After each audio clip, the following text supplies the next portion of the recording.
Thank you, Mona, and hello, everyone. First, I would like to thank everyone who made this symposium happen. It's a great pleasure to be here. And I would like to thank all of you for being here and be a part of the conversation about one of the most interesting yet very challenging projects that we have at the City of Toronto.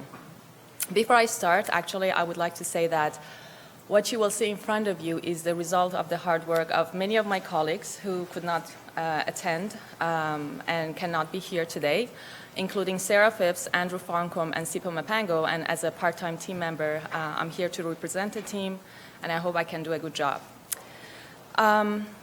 So as you know, I'm going to talk about downtown Toronto. When we talk about city planning and making good cities, we all share the same single vision, which is creating a sustainable, livable, walkable, beautiful city.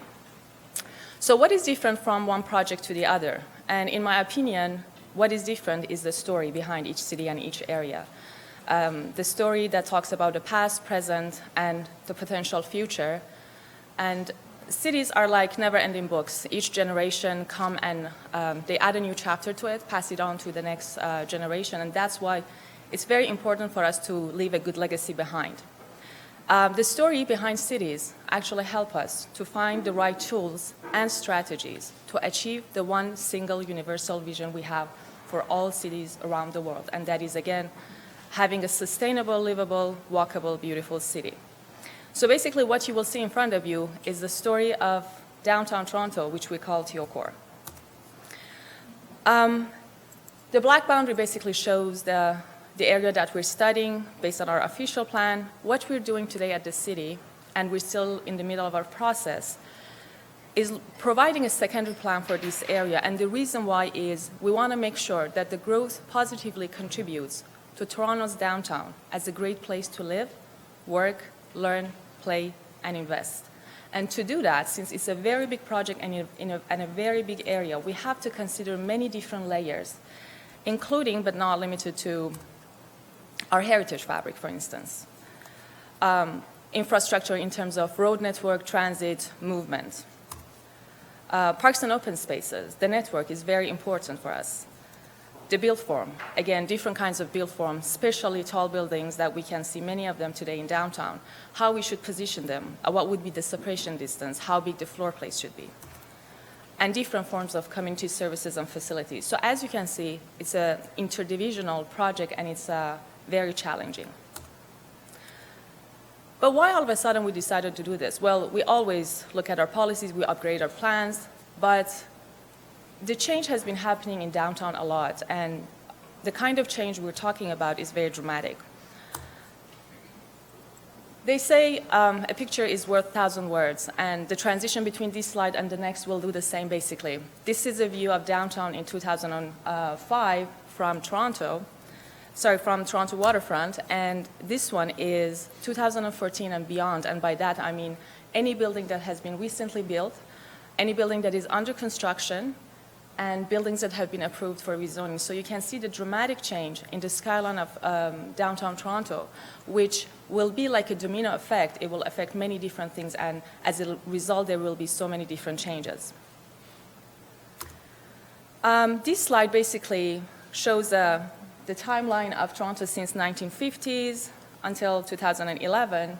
Many things have happened in Toronto. The growth that you saw had a mix of housing, commercial, and different uses. And the blue bar here shows the office development, the gray one shows the housing. But two compelling points happened, actually. One was when the central area plan happened in 1970s, and by that, a downtown renaissance was started in Toronto and is still ongoing. After that, St. Lawrence Market neighborhood was created, and a lot of developments were happening. We had the recession, of course, but the second one was when the King Spadina area and King Parliament and many other industrial areas were changed to regeneration areas. And at that point, a lot of development happened, and we saw a lot of growth, which is still happening in Toronto. This is an old image of King Spadina, one of the former industrial areas that we had, and now it's regeneration. And this is a condition that we see today. So you can see the level of growth that has been happening. As a result of this change, we've seen a dramatic increase in population in downtown as well. In 1976, we had about 100,000 people in downtown Toronto, and in 2011, this was increased to 200,000 people. A net growth of 97,000 and a 95% growth, which is actually a very big number. Now, this is based on 2011 census. I know that currently the population is about 250,000. Even though we've seen a lot of growth in downtown, this is very interesting. The growth has not been uniform across downtown. We can see a lot of growth in areas like Kings Spadina. Oh, this one doesn't work? Okay. Okay, I was trying to show it with mouse. Anyways, I can just mention the colors. So the darker blues show the areas like Kings Spadina and Waterfront. We've seen a lot of growth there, and it's interesting that in some areas we have seen decline, like Regent Park. And does that raise the question about, you know, the level of development about social housing or not? This slide might be repetitive, but I have one more thing about it to say. Oh, thank you.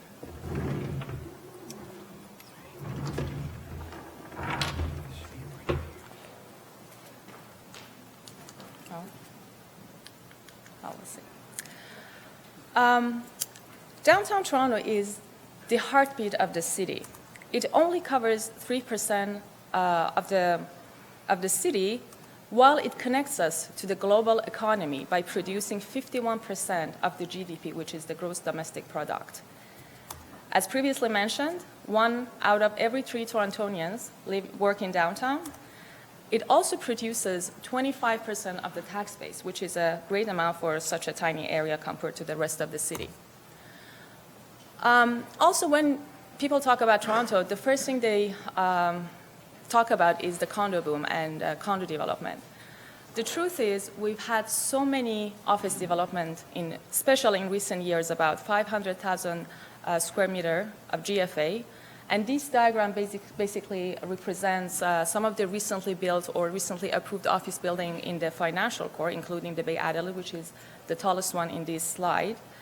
And this is an actual image of that area with the Bay Adelaide development. But why this is so important, why the office development we keep talking about and is so important. So imagine we have a scale and we drop 8,000 housing across the city on one side. In order to make it even, we have to drop 1 Class A office building in downtown core on the other side. And the reason is that both of them will generate $23 million of the municipal tax. And that's a very important thing. Toronto is a destination. Every day, many people from Scarborough, North York, south of 401, and Etobicoke, as well as GTA, come to downtown, and only 29,000 people commute outside of it.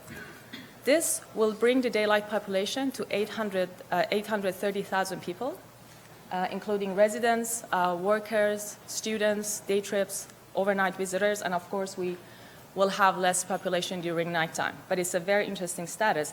Actually, every year about 4 million people visit Toronto only for sporting events. And in 2014, I remember, the census said that there was 14 million people in downtown. Given that so much is happening in downtown, how people get around the area and how what kind of mode of transportation they use. First, before I start talking about downtown Toronto, I want to compare it with other areas, starting with Etobicoke. So in Etobicoke, most of the people drive their own personal cars. Then about 26% of them use transit, and only 3% of people walk or bike. The same is with Scarborough. South of 401, it changes. Most of the people use transit, and 38% of them, 39% of them use bike, or they choose to walk, and 11% use their personal car. North of 401 is not in a very good shape. But when we get to downtown, it's very interesting that people prefer to walk and bike and then use transit, and they choose riding their own personal car as the last mode of transportation. And it's very interesting. It shows that our downtown is very walkable. is sustainable. It means that people in downtown work and live, and they choose to walk from one destination to the other. And in fact, this is one of the reasons why, that they want to stay in downtown for a long time when we ask that question. But we're facing a challenge, and the challenge is, as we're growing, we're seeing so much growth in downtown, do we have enough sidewalks? Because we do not want to add any more roads. We have fixed right-of-ways, and we have to get creative to make sure that we have enough infrastructure for bicycle and pedestrian movement. Another interesting aspect about our downtown is its diversity in different ways.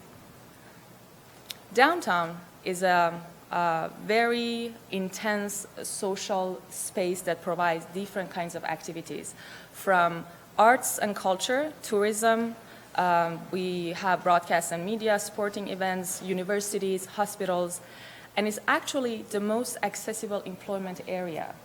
And as I previously said, we have a big number of people coming to downtown every day. The other interesting thing about the diversity is the age range. The gray bar here shows the population in the 70s, and the blue one shows it in 2011. Downtown population is very youthful. Most of the people are between the age of 20 to 39. And if you look at this, you can see that the population from different group ages almost they've doubled, except for the ones that are under 20 years old. And that says something. Even though we see more families in downtown and more children, but probably we do not have enough infrastructure or social services and community services for those who are still dependent and living at home. And that's why we actually started a study about vertical communities, so that people can live in downtown with their children and with their families while increasing the density. And I'm thinking that it's going to be a very interesting project. We also see diversity in terms of housing. 65% of the houses housing in Toronto, they're rental, and only 35% is owned. Most of these rentals, actually, which are purpose-built rentals, were built in the 70s and 80s when the pressure was on building more rental and affordable housing, and only 29% of it is condominium. In the 35% owned, we see 81% of condominium, and that started in the 90s when all of a sudden the change in land use happened and the condo boom started. The emerging socioeconomic, you can see that it's not uniform again in downtown. Most of the people earn under $20,000, and as the income increases, the percentage decreases. Again, it shows that we have probably a vulnerable population in downtown, and what we're trying to do here is not just to intensify. We want to make sure that it's a place for everyone with different backgrounds, with different socioeconomic situations and different physical conditions. So we have to be very much focused on the social services that we're providing in TOcore. What we're anticipating. So this was the story of downtown, but we know what we're anticipating. We're anticipating more growth, and it's no surprise. It's downtown, and it's growing. But what is really unique about now is the pace of growth. If you look at the timeline between 96 and 2001, and please look at the dark blue bar, we had 7% of growth. Between 2001 and 2006, we had 10%. This was increased to 18% until 2011, and now it's 23%, and it's a very fast pace of growth. And if you compare it with other ones, the rest of the city and the rest of GTA, you can see that it's very different. Not only the kind of build form is shifting more towards tall buildings in downtown, but also the tall buildings are changing from tall to taller. I'm going to go back to the previous slide. The darker the dot, the taller the building. And the next slide, which is now, you can see more dark dots concentrated in certain areas, and it shows the pressure of growth in the city. Now, just to give you an example, I'm going to zoom in into this area, which is our King Spadina area, one of the regeneration places. This slide shows what is completed and what is built. The next slide shows the buildings that are under construction. I think some of them have already been finished because this was updated in August 2015. The next slide shows the buildings that have been approved for rezoning, so eventually they will be there. and these ones are the ones that are submitted for review. And all of these changes have happened since 4 years ago, and you can see that what a pressure the area is going through. Now, to make sure that we have a quality of life, we look at our performance standards. We look at floor plate sizes, separation between tall buildings. We look at wind study.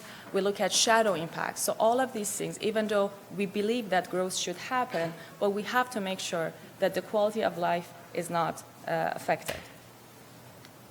So in order to manage this growth, we have to look at different things. First of all, sometimes people are very upset about the level of growth that is happening in downtown Toronto. But the truth is, the growth plan actually identified downtown Toronto as one of the growth centers, and we wanted that to happen. We wanted to increase the population. We wanted to have a good economy. We also use our own structure plan from the official plan of Toronto. As you can see, we have downtown shown in orange. We have different growth centers in North York, in Scarborough, Etobicoke, and Midtown. We have our avenues, and these are the places that we want to see the growth. Now, if I zoom into our downtown area, again, the black dots show the number of development applications. Most of them are tall buildings.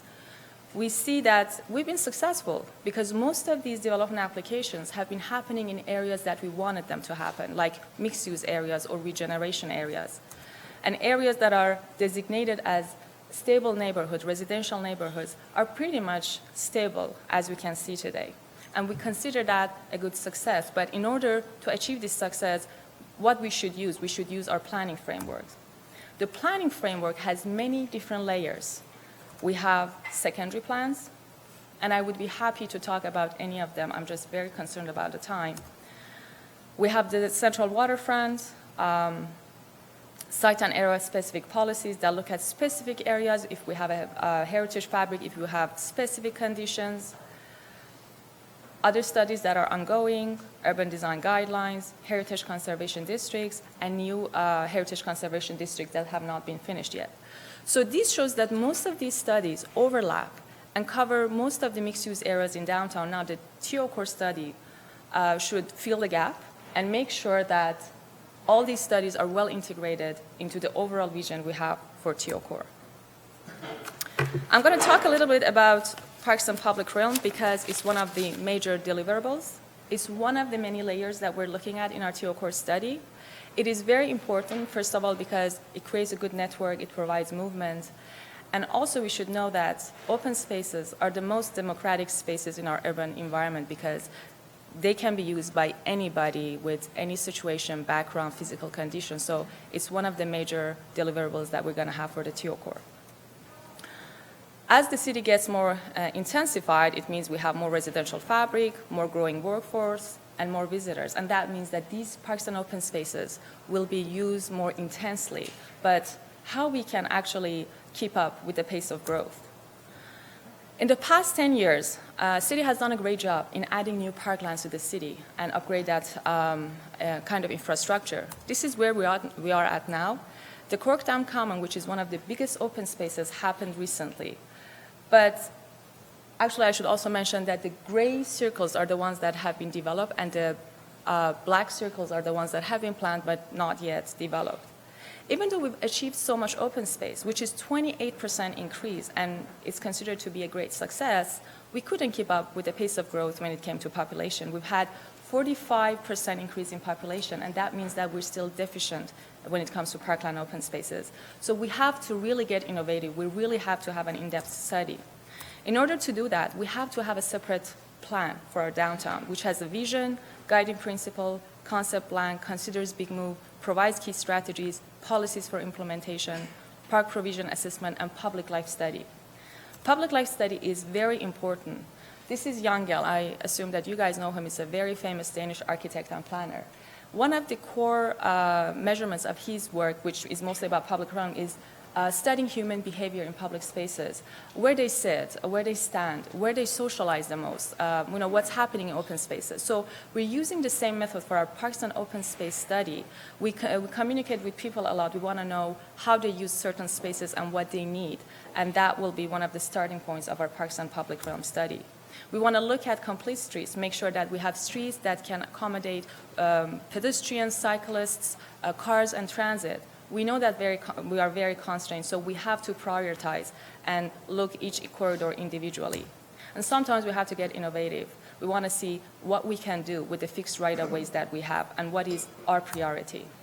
We also want to make sure that we do not only we create these open spaces, but we program them well. It's not just about providing the space. It's about providing spaces where people can congregate, where people can have events and socialize. Now, this is where we're at now today. We're done with our taking stocks, which was basically providing all this information, looking at the census, what's happening, what has changed from the past until now. And where we're standing now in our process is doing the analysis and starting our secondary plan from different layers. So TOcore presents an opportunity to build a past achievement and to think boldly, innovatively, and creatively by charting a course towards a model for 21st century. So in order to achieve that, we created a list of goals and recommendations. One of them is shaping our growth by looking at land use, build form, character areas, heritage, and diverse population. As I said, improving our park and open spaces. Sustaining robust economy by developing office, institutional, retail, and creative industry. Enhancing community facilities, recreation, childcare, libraries, human resources and services, schools and health. And also looking at different modes of transportation and provide infrastructure for walking and cycling and surface transit. Creating a resilient downtown and ensuring capacity in pipe. So we are actually facing a lot of challenge. As I said previously, the pace of growth has been very fast, but we could not really upgrade our infrastructure in many ways.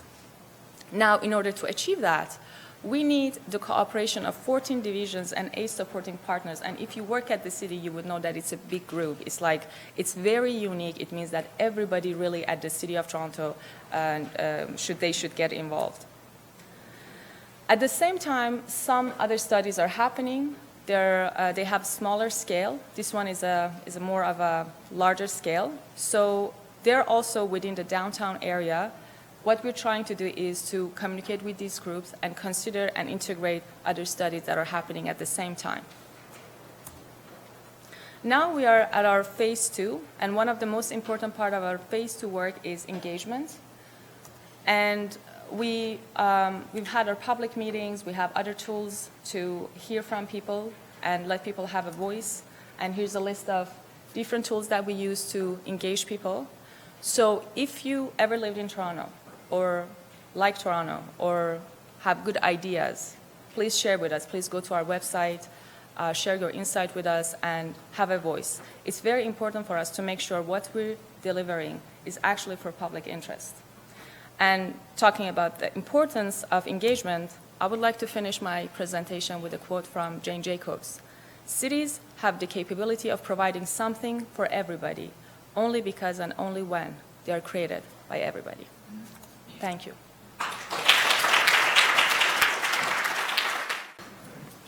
Thank you very much, Nasim. That was a very informative, data-packed talk, and I'm sure we'll come back to some of the things you talked about in the discussion. We had originally planned to have a short coffee break right now, but we are going to skip that break in the interest of keeping on track. So it's with great pleasure that I introduce Richard Witt. Richard was born and raised in England, moved to Canada in the late 80s, and studied and received his degree at the University of Waterloo, so he's from this university. As a design principal at Quadrangle Architects, Richard directs urban mixed-use projects across the country and internationally. He leads teams responsible for the design of complex projects at diverse scales, ranging from award-winning and precedent-setting mid-rise urban infill to heritage revitalization that reestablishes urban and commercial relevance to high-density mixed-use communities. He believes in an agenda of city building and performance-based design, prioritized over objectification. Understanding the importance of industry partnership in city building, Richard has previously held the role of co-chair to the Toronto Society of Architects, is currently on the advisory board of the Urban Land Institute of Toronto, and is the chairman of the Canadian chapter of the Council on Tall Buildings and Urban Habitat. He's a licensed architect in 7 provinces and a fellow of the Royal Architectural Institute of Canada. Please welcome Richard Witt. As was mentioned, I'm a principal at Quadrangle Architects. I've worked there now. It's a bit Godfather-like. It's actually the 4th time that I've worked at Quadrangle. The first time was after the 3B term of the University of Waterloo, where I was a co-op student. So be very careful which jobs you choose in your co-op terms, because you never know where you might end up. Quadrangle has been around for a long time, 30 years this year is the anniversary. And our niche market has come to be almost entirely private sector work. So a number of the things which have been discussed this morning, we'll be working on those kinds of projects. And I actually was quite interested to see some of the things that were mentioned, which I think surprisingly, because I wasn't sure what to expect, I think my presentation will also speak to. In particular, the man himself, Jan Gehl, which I think is actually pronounced Jan Gehl or something like that. A good city is like a good party. People stay longer than really necessary because they're enjoying themselves. I think he had a lot of great things to say, but I think this one somehow becomes relevant to university life. The world's best cities. I've been one of my sort of extracurricular activities, which was mentioned, was as the chair of the Canadian chapter of the Council on Tall Buildings. I've done a number of presentations talking about the trends of tall buildings internationally and how that affects Canada. And as such, this slide came out, which I also used a couple of weeks ago. I was representing the province in India with the Premier in India. And I was talking about what it is that we have to sell. And some of the other slides in Michael's presentation also spoke to these things about how great Toronto is. It's in the world's most livable cities, Canada has 2 out of the top 4. In the most resilient cities, we have 3 out of the top 4. And so Toronto consistently ranks very well.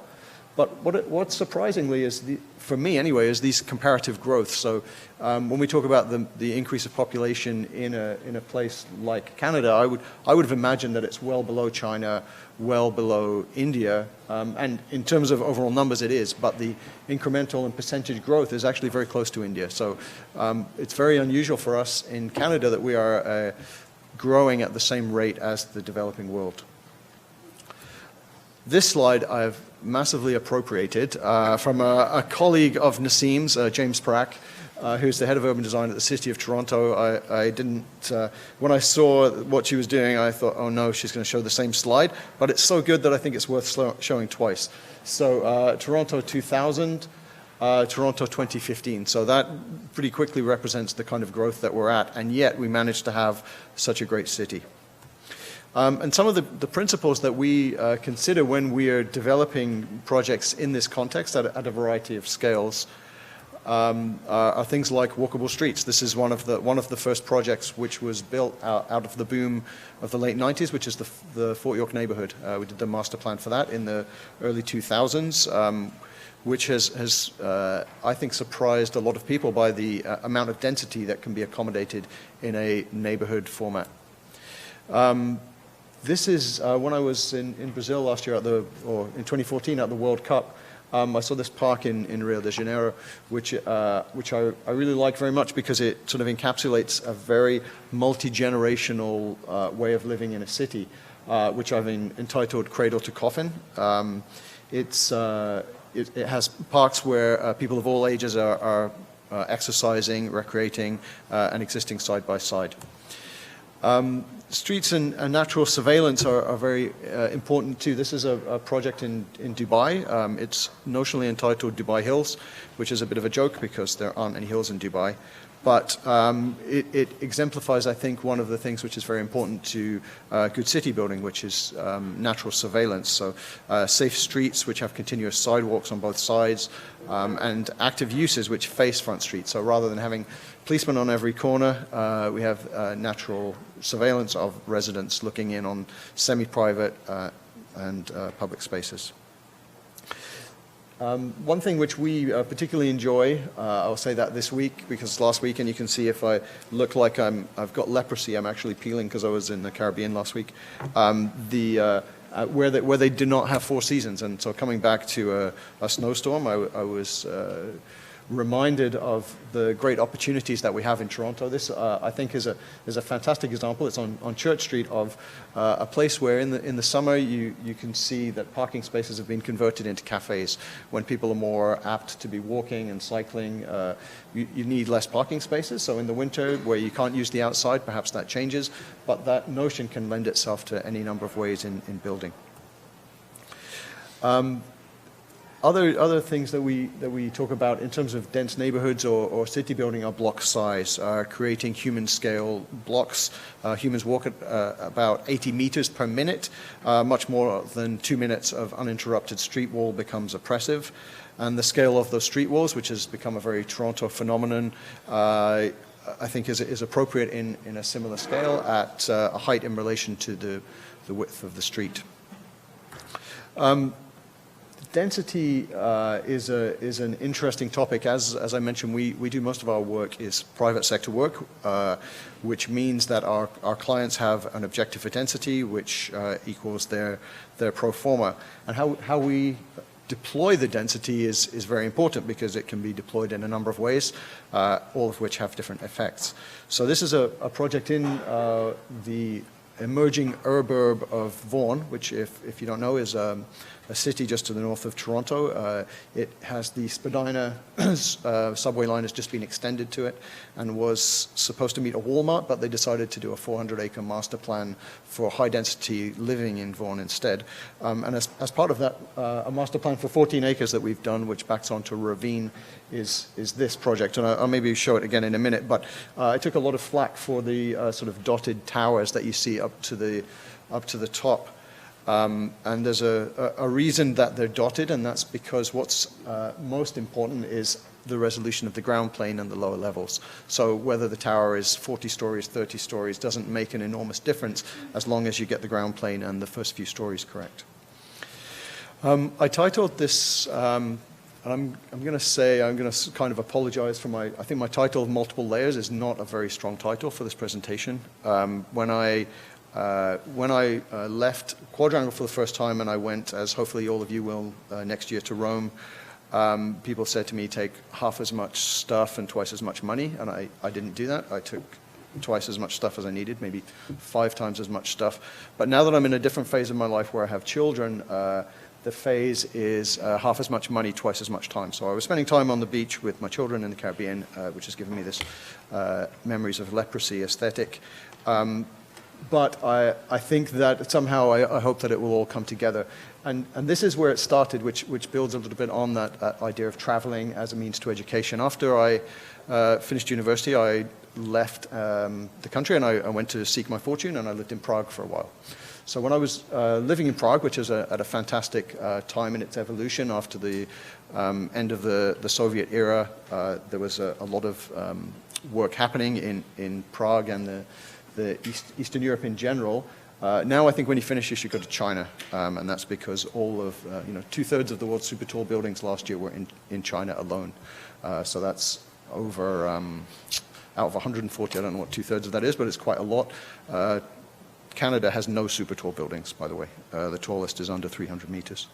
So, but when I was there, my boss, who was an English guy, talked to me specifically about heritage, and I think came to inform a lot of my thoughts about heritage, how that should be. And I will get into detail into one project specifically, which talks about this, and an idea of layering in buildings. I think it can be taken to an idea of layering in cities. Which pieces are most important? Not in a heritage building or in any kind of city, not everything's important. You have to understand which is important, which bits you can take away, and how to layer on the next piece. And the way that the city comes to be a sort of a functioning organism is through the continuation of those layers and the continued evaluation of how those layers are performing and what's the next one to come to keep it relevant.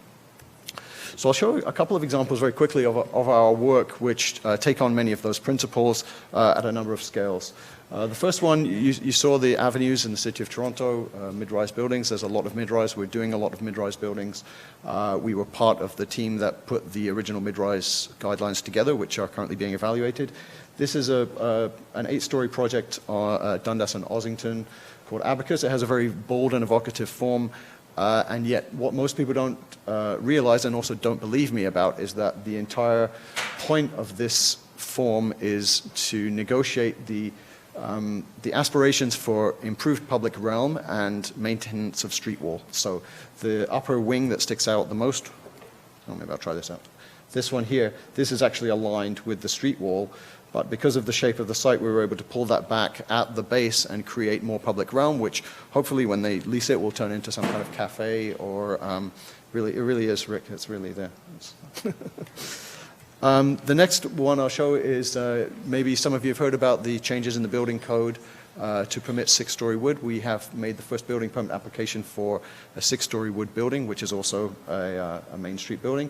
This one is scheduled to start construction in about 3 months. We've just finished the construction documents. It's made entirely of cross-laminated timber, which will be exposed wooden ceilings, exposed wooden walls, which is very unusual.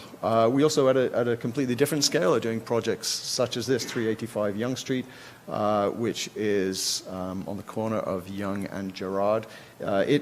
As I was talking about the kind of layers that we put onto things, it has an existing building at the base, which is going to remain retail. Retail has become, I'm glad to see, a much more important and functioning element of the city fabric. It used to be, until not that long ago, that it was the leftover space from whatever the residential developers were able to carve out at the top. But now the aspirations and the financing, which will lead to real improvements in the city, tend to be sourced from a lot more occupancies. So this has retail in the first 3 floors, has office in these floors, and then above it, residential towers. We talked a bit, or we were shown before some images of Toronto in the past. When I mentioned that I lived in Prague for a while, and that led me through the course of some jobs to London, and I was working in London in the early 2000s, and I decided I was going to come back to chase a girl who is not my current wife, and she, but somehow it worked out. But somebody I worked with, a Canadian guy actually, who was working with me in London, said to me, don't go to Toronto. Toronto is like an old sock under the couch. Every so often the dog has a little play, picks it up, plays with it, drops it, and then forgets about it. And I was very pleased, particularly in, say, 2009, when the entire Western economy collapsed, to be sitting in Toronto, which had continued to be in a boom cycle, to phone him up and say, how do you feel about that comment now? Because in 2001, from Spadina to, I don't know, maybe to university, there was an enormous amount of surface parking, which is not the highest and best use of any city core.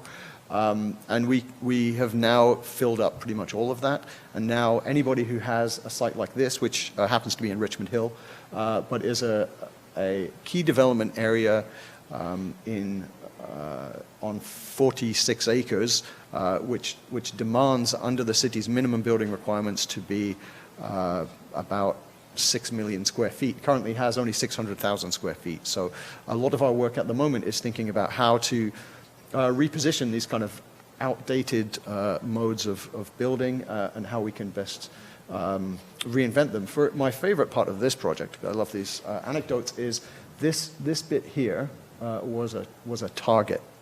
And when we started the project, we said, okay, how are we going to reposition the retail product here to be better serving the way that people are shopping now, which is much more fashion-based, less commodity-based? How does that serve the online? How do we reinvent it? How do we create active edges to this sort of internalized behemoth of ugliness? And then how do we extend those loops out to create commercial viability and also to deploy this kind of density? So I said, okay, well, in 10 years or 15 years, we want to take this Target out and we want to create the loop to come out there. And he said, no, never. Target's never going anywhere. Obviously, all gone.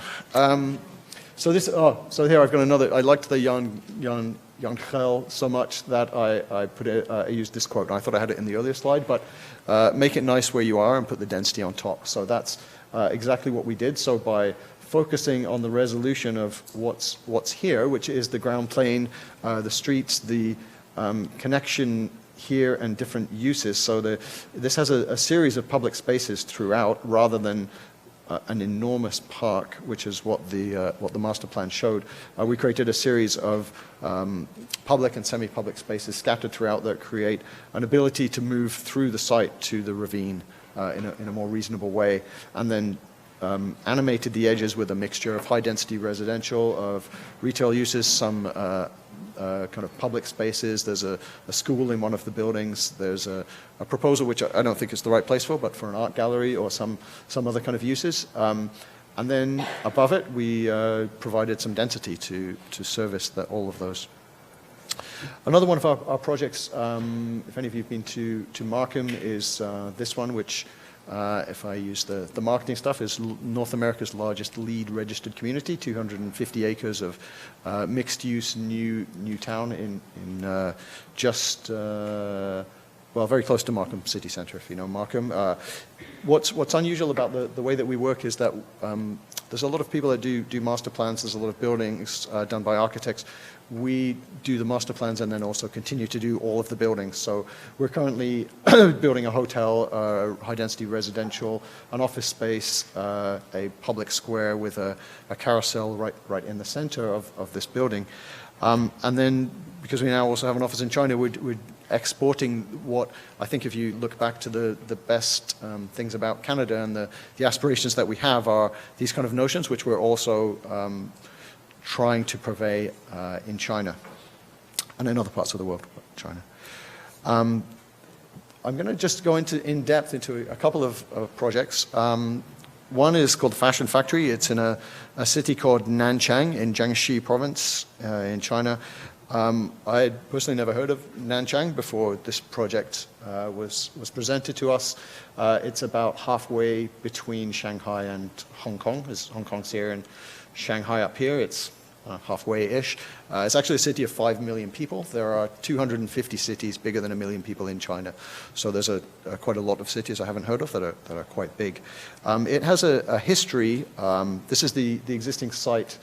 It has a history which is based around yarn, dyeing, and fabric and textile. So we began with a kind of a cultural study of the site.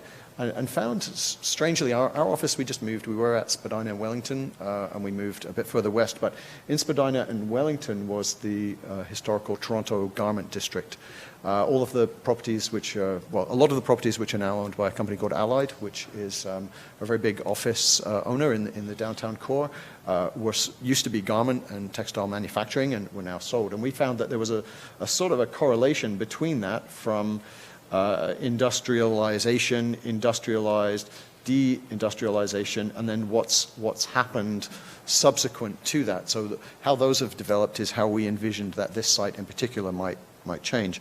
It's a large-scale site, and was full of factories, dilapidated buildings, and so we were tasked with coming up with a new program for it based around fashion. So we took in a way a metaphor of yarn in terms of thinking about how circulation might work, and created a number of loops which worked their way through the site. So of elevated pathways, service pathways, vehicular pathways, staff pathways, visitor pathways. How did those all come together in this kind of messy Photoshop version of people putting string together on a real model, which I had to do because I couldn't carry the model with me to the presentation. But I think it looks unusual and evocative. And to that, we added on a spatial relationships surface study. So how do we add the historic and the new and the proposed intervention to that? And to that, we layered on an indoor and site organization map. So adding all of these together, the parks, the research, the distribution, the office and conference, and what happens at the point when all of those things meet. So the basis for creating the organization of the site came from the intersection of all of the different spatial occupancies and where the circulation might intersect with those, and became a plan similar to this, to which we added a secondary layer of elevated activity. So you can see that it's has all the historic buildings are restored or repurposed or reinvented. So we didn't in any way think about preservation as a mechanism. We thought about heritage as an ongoing activity, and to what should we add to it. which became this, notionally, this project. So we had we have a sort of a retail sort of activity happening through the center, a hotel and conference center here, a sort of an incubator office space, and above it is an event center. So between all of those things, the interaction creates a symbiotic relationship from a new economy taking manufacturing to design to prototyping to education, and then also to commerce. And then the last project I'm going to show is much closer to home, is in Toronto, is in Liberty Village, actually, if you know where that is. It's a project which is, the first phase of which has been recently completed. This was the offering. This was a project, a site which was owned by the City of Toronto, was declared surplus to needs, as is the mechanism for Toronto, given to Build Toronto, who were then tasked with selling it for as much money as possible. So their proposal was this very large, untenable in terms of use and dimensions of the site, 8-story office building on a heritage site.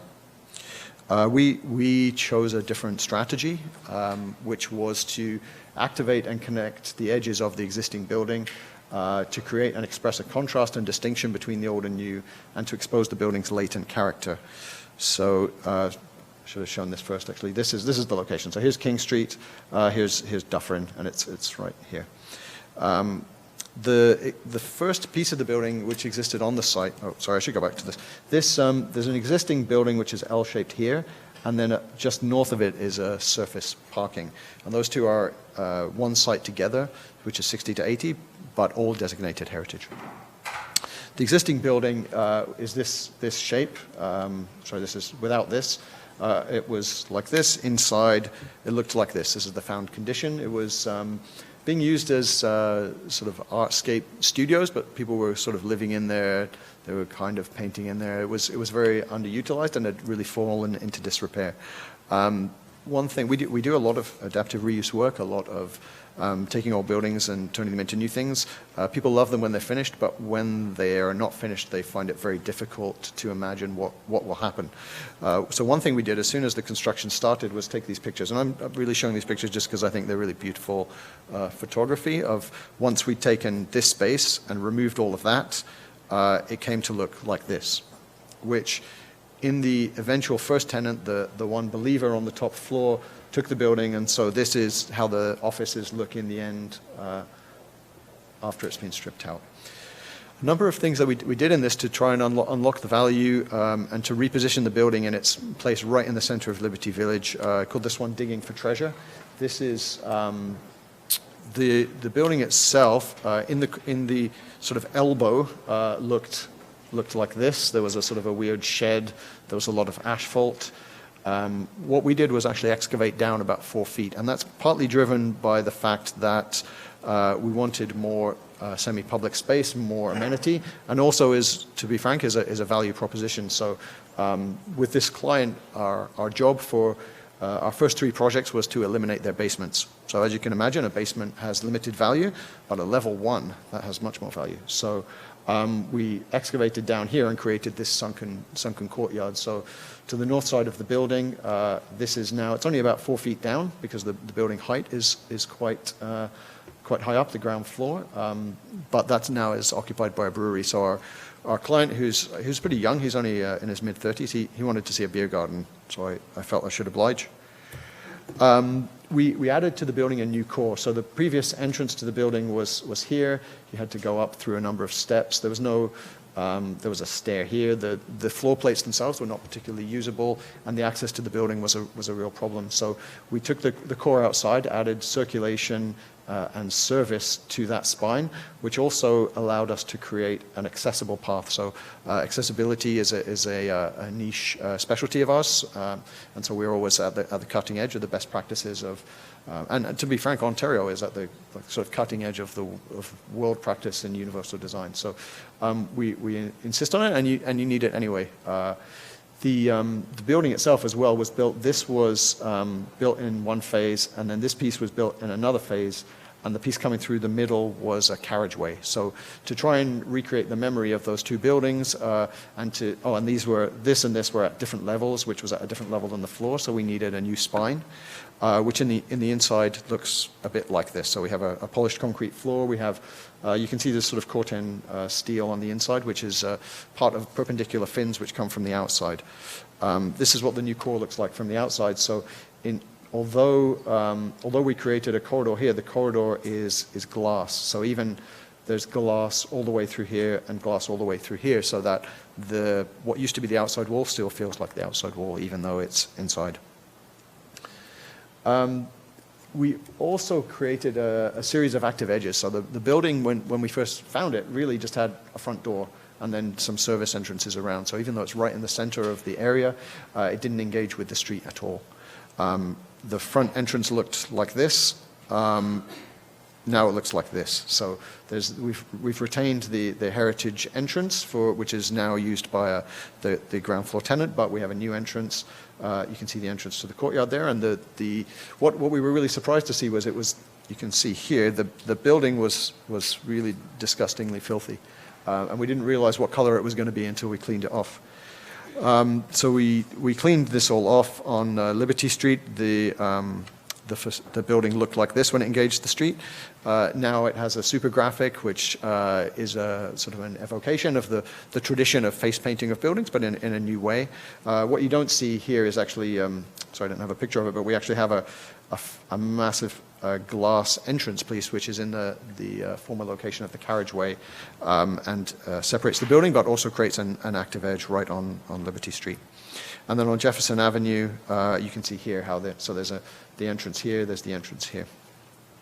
But what's significant as well to this project, because that's quite a small project and you were talking about mega cities, is how the rest of the block comes to be. Because this, our initial brief was an 8-story office building, and so we pursued rather an agenda of heritage and keeping what was there, because we believe that the buildings whether it's heritage or not, that doesn't mean it should be torn down, that we should come to understand whether it's useful, what's the value, what do you add to that. The second phase, though, in the surface parking is a 5-story wood office building. So proportions of that rendering look a bit weird, but it's we began with an exploration of what's reasonable in this area economically, what's reasonable in terms of a planning framework. We could have very easily put up an 8-story concrete or steel office building, but instead determined to pursue a kind of a contextual response. So to extend that courtyard that you see was here. So we've extended the semi-public space there, created an entrance which mirrors the other entrance. And this is a sort of a cutaway which explains the building a bit better. So we decided to instead recreate a new brick and beam office building. So everybody loves these old office buildings, but they come with a lot of problems. They're creaky, they're noisy, they leak. So we pursued an objective of making a new one of what's old. What would a new brick and beam office look like? So what it ends up with is it's cross-laminated timber and glue lamp framing, which has underfloor servicing of air distribution, electricity, etc. So the ceilings are completely open.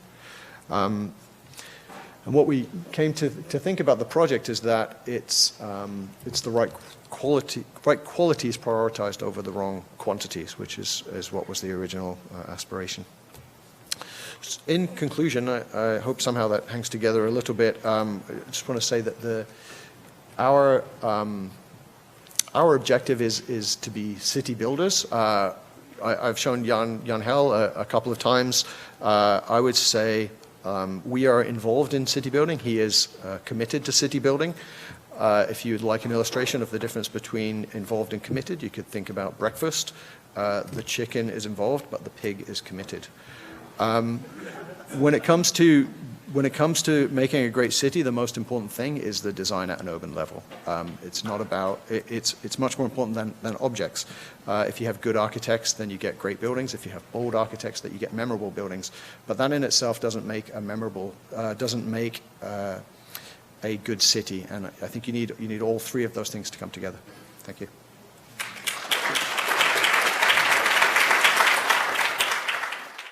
So, Rolf and I prepared a couple of questions that we would like to raise in the beginning, and then we hope this discussion becomes a broader dialogue between you and the panelists. So please feel free to ask questions, specifically when this is related to your studio assignment.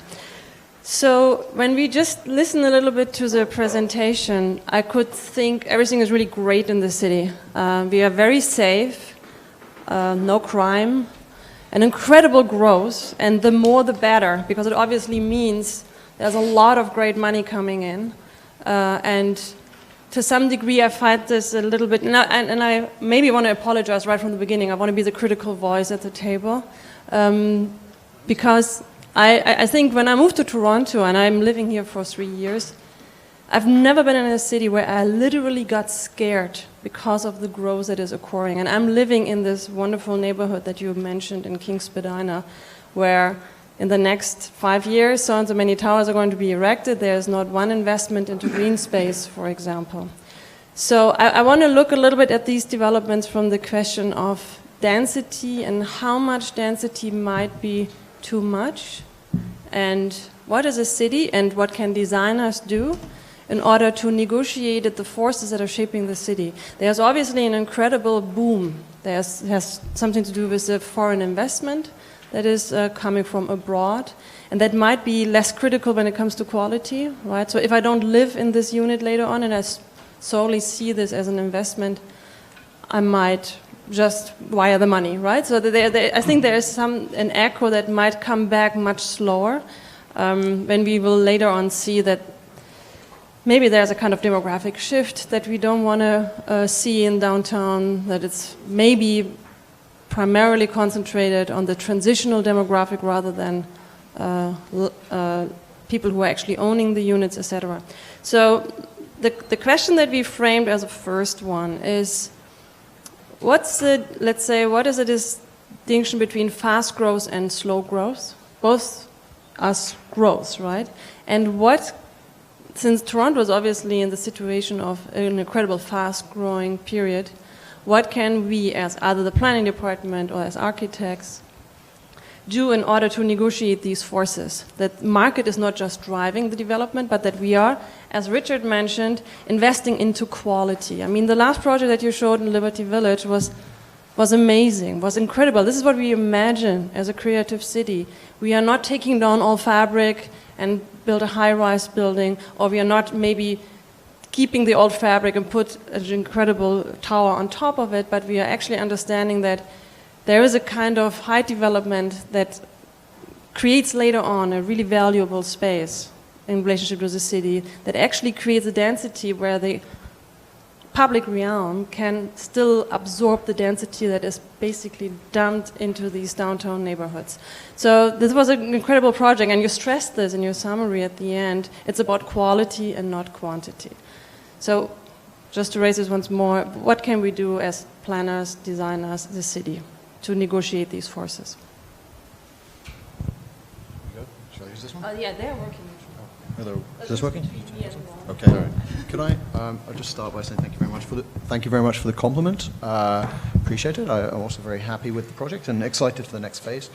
I can speak only anecdotally as a consultant for the people who really shape the world, or those with the money. The growth in the city has changed quite a lot since maybe 3 or 4 years ago. We were in a huge investor-driven boom. A lot of things that were being built and targeted towards investors. Now I'm finding for residential products specifically, which has been the key growth in the city, unless it's on a subway line, it's not going to be investor driven. So most of the growth currently, which we're working on, is for end users, and also that there's a huge return of the rental market, which also speaks to end users. The numbers speak in a way as well. In Michael's Ghost lecture, he talked about some number of residential units as 25,000 or 27,000. That has dropped significantly and is now, I think we were building like this. We had a demand like this. It's now stopped, and now it's caught up to the demand. So I want to say, your opening remark reminded me very much of one of my partners. He has two other partners of mine in the office. One is really happy, and one is curmudgeonly.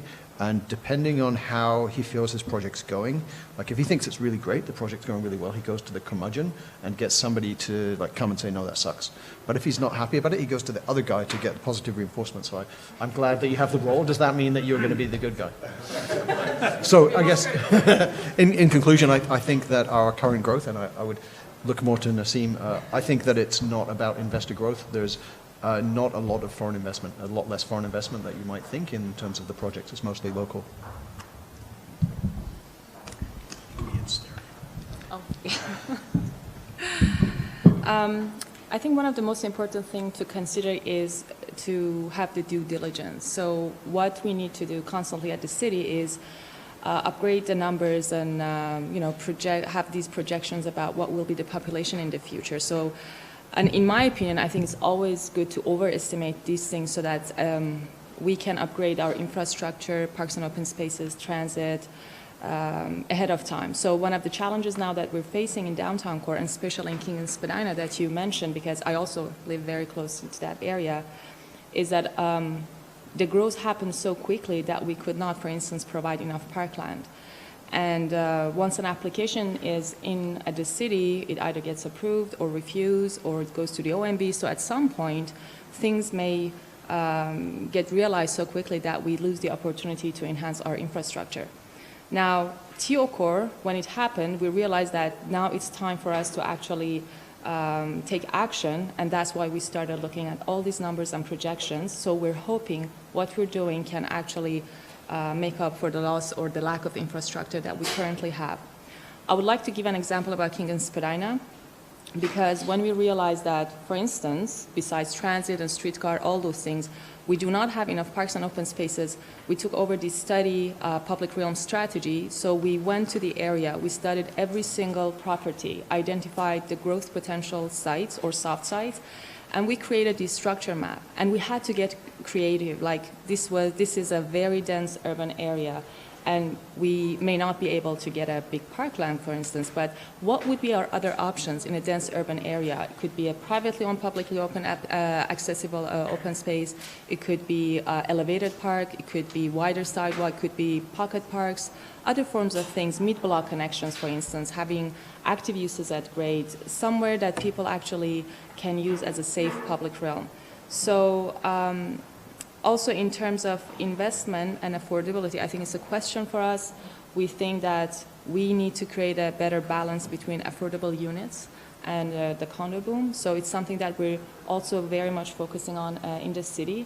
We want to make sure that the population that I showed you in the slide, they don't have high income, can afford units. Government puts more investment into those kinds of development. And we also encourage developers as a part of the community service, provide us with more rental and affordable units. So I think it's all about being prepared ahead of time, because in many cases, things are unpredictable. Okay, so I'll try and follow on from that. I think, I guess in my opinion, the biggest difficulty we have is that we actually are building a city that we don't really understand very directly. And I guess where I would say, unfortunately, I'm going to not disagree, but I think that the work that the TOcore group is doing is extremely valuable, because it's the first attempt to try and figure out what's actually going on. Because what we're building is something that we were not very good at predicting. And that's, I think, the kind of primary challenge we have in these kinds of sites that I know that you're all looking at as well. And I think that, if I went back to Nasim's slide about all of the things that will go into the kind of secondary plan, I would say that all of them are great, except you'll never be able to do the one that controls the built form. Because the processes we have for thinking about these things and predicting what that will be are clearly not operating at the right level and at the right time in relation to the processes that we have in order to actually predict what's going to happen. I mean, we can predict very easily, you know, you can extrapolate that,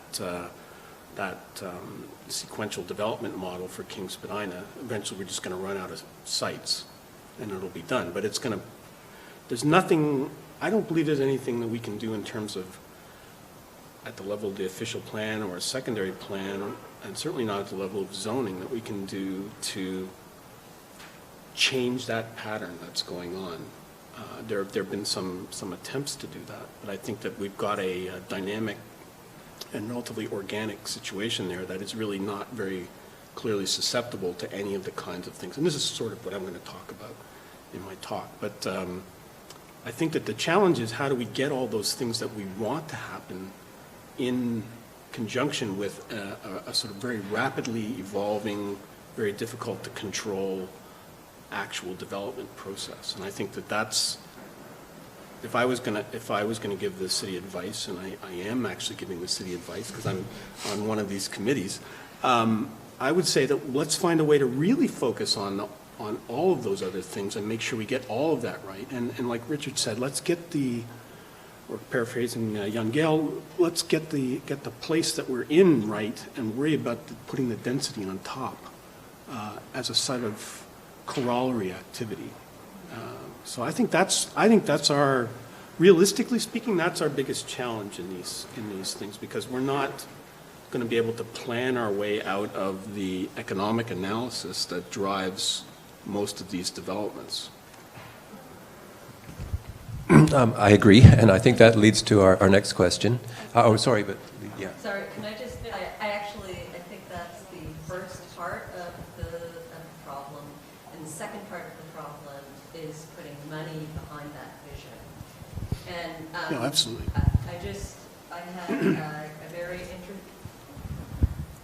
I had a very interesting, timely, and kind of depressing meeting at the city yesterday, where we were looking at new developments on Uptown Yonge or Midtown Yonge, and we were looking at making improvements in the streetscape that everybody in the room would consider, including including young Gill, who's kind of at the sidelines of today. Doing things like narrowing Yonge Street so that it'll be less full of traffic, and you'll have wider sidewalks, and have landscaping and seating on Yonge Street, all these kinds of things which are kind of no-brainers. When you talk to everybody, all the planners in the room say, that's a no-brainer, of course, you're preaching to the converted. When you talk about pedestrian streets, pedestrian first streets, shared streets, no-brainer. But none of those actually happen unless they're in very large-scale, whole-scale developments, like the Pan Am Games area, Cork Down, Waterfront Toronto. But a huge amount of the development is actually happening, like the kind of work that you're doing, where it's actually an infill. It's every 4 blocks on Yonge Street, places where there isn't the kind of capital that comes with those developments to actually get anything longer than the block of the one development.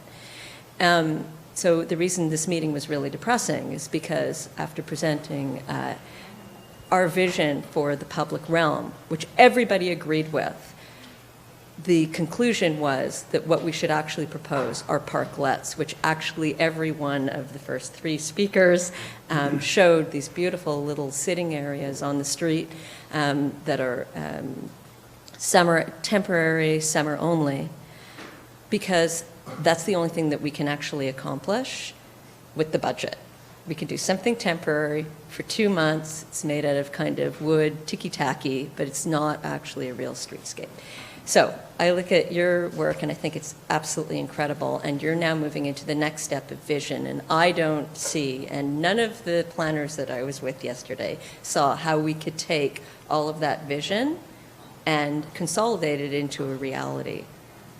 Nobody, when we ask the question, who is going to take what we are saying for this part of Yonge Street, which people are proposing for the north of Yonge Street and for the south of Yonge Street, how are we going to take all of these visions and actually make it reality? Who do we need to talk to? And actually nobody could answer the question, because there's no money and there's no way of channeling that vision. So my question is really for you. How do you take what you're doing and actually make it real? Because I don't see it being real yet.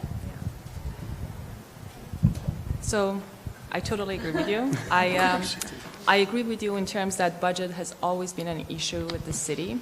If we want to, first of all, it's a very interesting city process when it comes to bidding. There's a specific process that usually the chances that city can get a land for parkland, let's say, is very slim compared to a developer. So that's like a described and defined process.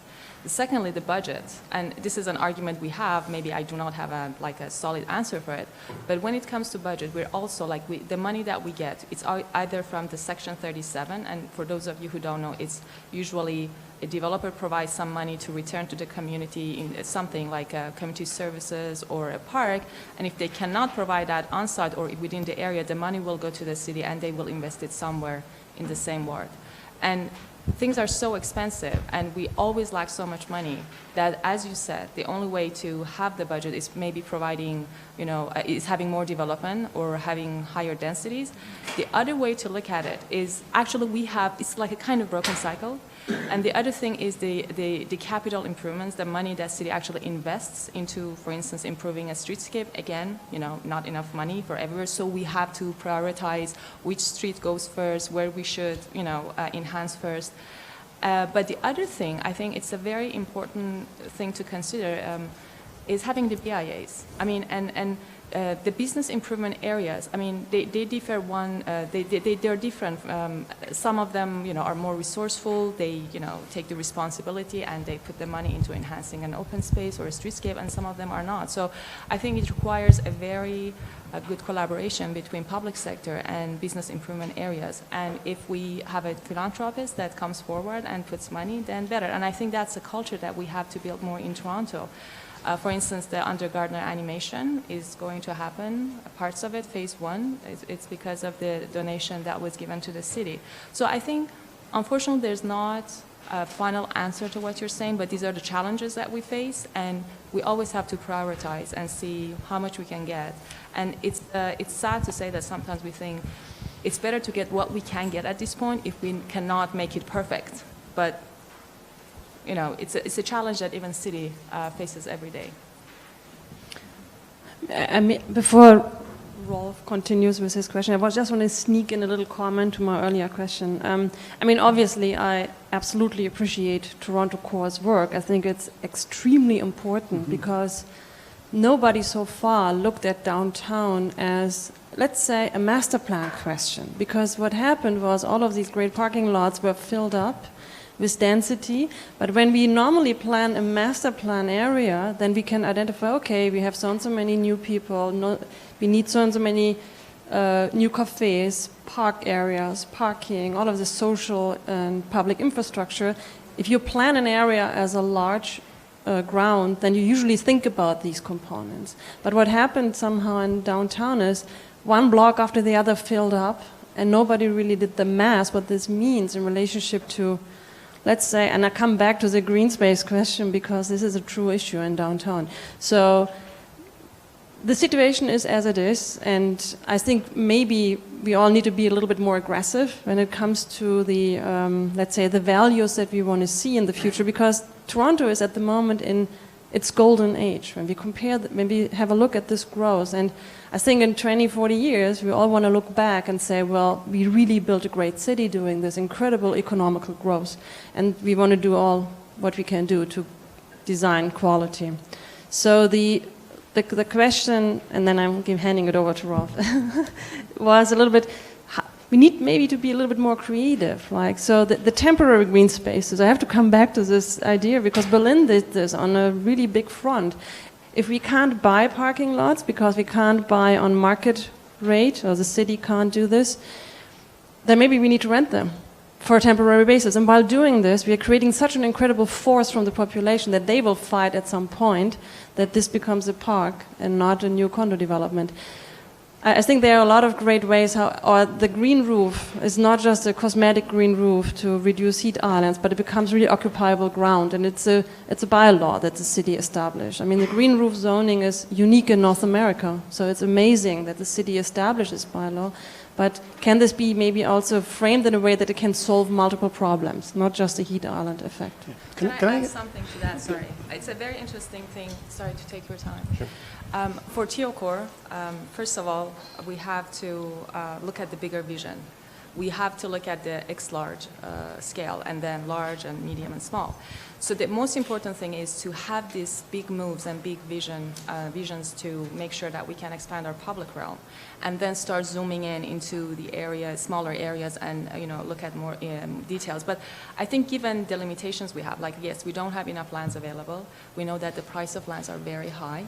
So I think the first and the most important thing is for us to look at what we've already got, how we can enhance them, how we can bring more people into those spaces, and then take it to the next level and add more to it in terms of quantity.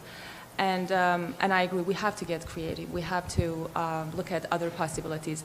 We have to work even with the landowners and ask them to give us something to provide us with even their own private land and let the public use it. So it's a very challenging thing, and of course we have to really get more creative, and there's no way to do it. So, Could I just add one really quick thing? Sorry. Yeah, it's on. It's too high. Sorry, I'm too short. I'll try and grow by the next time I come. I just wanted to add one thing about creativity. One of your colleague and my friend James Parak is thinking creatively about parks and open space and has an initiative called POPs, which I'm surprised you didn't mention. Oh, although I just said privately owned. Oh, but you didn't mention, yeah, but I did see PIPs on your slide. I've never heard of PIPs, but I would POPs. You know about PIPs? POPs, okay, anyway. So that I think is a very creative way of trying to address the issue. I mean, I would like to move along to you because I think we could probably spend the whole day ranting about the city's funding structure and the fact that development charges go into general revenue rather than blah, blah, blah. well, maybe I can phrase the next question so that it builds on what Nasim, you just said. This has to do with managing growth through design. I want to bring this back to design. I think that there are actually two opposing forces here. Michael Leckman talked about the positivity of the positive aspects of increasing density, and of course, undoubtedly there are. There's an intensification of life, street life and public life that comes with with increased density, but unarguably, increased density will also bring with it increased emissions, increased heat island effect, increased pollution. So I guess my question is, how can we mitigate that with good design, and to what degree? Sorry, should I answer? So again, first thing to consider is downtown and dense urban areas are very unique, so we may not get the same kind of spaces that we get elsewhere. But coming to environmental issue, we're very sensitive about that. We look at our Toronto Green Standards. We want to make sure that new buildings actually meet certain requirements. For instance, there's no heat island effect, there are green roofs. We also look at different mitigation measures in terms of how the new development may impact the quality of life, like wind studies, and also basically do a thorough research about the context. Sorry, you also asked something else that I forgot besides the environmental impact. Am I missing something?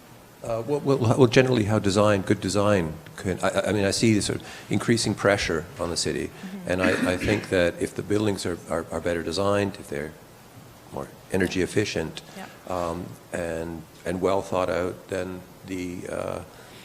we increase the ability to, or allow for that density, that growth. Well, certainly density. First of all, sometimes people confuse density with tall buildings. I think not every tall building is dense. It's all about the ratio and the relationship of GFA. Of course, an area like Kings Spadina is high density because we have so many towers in that area.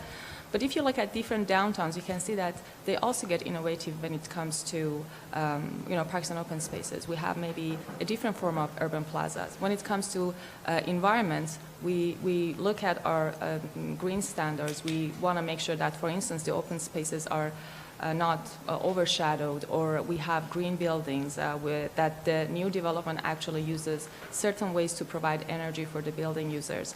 That we actually enhance and have a better transit so that people don't use their own personal cars, and hopefully it will have least impact on the environment. So I think there are a number of things that we have to consider, that we make sure that a building does not really have a negative impact on the environment and also on the quality of life. Even the positioning of the buildings on a site, the way they orient, the proportions between the width and the length of the building, all of these things matter, how they actually meet the ground, how they're perceived from the street level. I think there are so many different elements to be considered to make sure that the high density not only contributes to the better quality of life, but it does not have a negative impact. Can I Yeah. speak to that? Yep, go ahead. I've got a good joke, which I didn't make up, but I'm going to be the Mona in this. I'm going to be the fly in the ointment. The joke is sustainable design is like teenage sex. Everybody's talking about it, but nobody's really doing it. The sad truth is, I mean, everybody, particularly as an architect, everybody is fixated on green building. The real truth is, even if you do a net zero building, at that point you're just not making anything worse. Anything that you do which is anything less than that is still a negative impact. So the Toronto Green Standards, I mean, we all kind of pat ourselves on the back, but they're still like pretty negligible in terms of real impact. And so I think this course, building at a large scale, that's where you really have the opportunity for impact, which is helping people to redefine the way that they live. If you see that, I personally spend a lot of money on LED light bulbs at IKEA. IKEA is the place to get them, by the way. They're pretty expensive. They're like $7 each or $6 each. And when you look at the metrics, it's like energy reduction in your household is like 60% is not taking the car to work, 2% is changing your light bulbs. So I think the priorities of working at a scale which can make a difference are very important, more than objectification and thinking about how you can make those objects less impactful. Yeah, I'd agree with that. I think that one of the biggest challenges we have, and Lisa mentioned this earlier, is that in these parts of the city where we're building one building at a time incrementally, it's very hard to get a kind of bigger picture operating, because many of the people that are going to be painting parts of that picture aren't even ready to start thinking about what to paint, let alone maybe they may not even be at the table at this point. So we have a challenge of trying to put together a kind of vision, if you want to call it that, in those kinds of parts of the city. And I would say that, just to kind of back up a little bit, I think we also need to recognize that where we have a kind of series of crises around high density is in those areas where this is happening rapidly, incrementally. I would say the flip side of it is all of the kinds of things that we're talking about here today are actually being achieved quite successfully in the areas where we are able to do master plans. And typically in Toronto, those tend to be land that's owned either comprehensively on a large scale by one owner in the private sector, or it's public sector lands. And we actually have evolved a pretty good way of dealing with that, and you've heard examples of some of those today, like the West Don lands or any of the kind of waterfront districts. So I think that we know how to do that to a certain extent. What we don't know how to do very well is the other stuff where a huge chunk of the city is getting built very, very quickly. So I would just back that up and say, and that's a place where we have a kind of a vacuum of authority, right? We don't have any way to say exactly what we're hoping will happen. And I know that TOcore, one of the kind of ideas behind it is to come up with to do this secondary plan for downtown, which is going to be an attempt to try and construct some kind of consensus about the future built form of the city. I'm very skeptical about whether that's possible,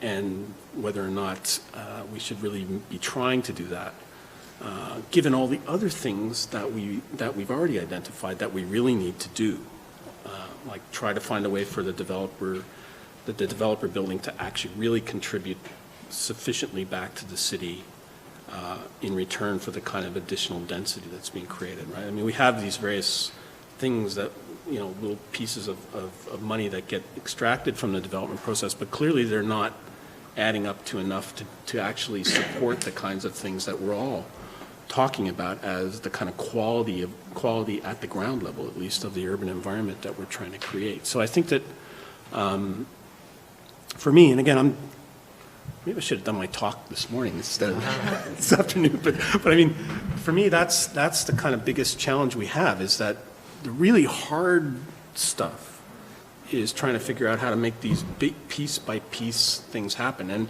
I know, Mona, you would say, why aren't we? We have said, why aren't we doing master planning for those areas?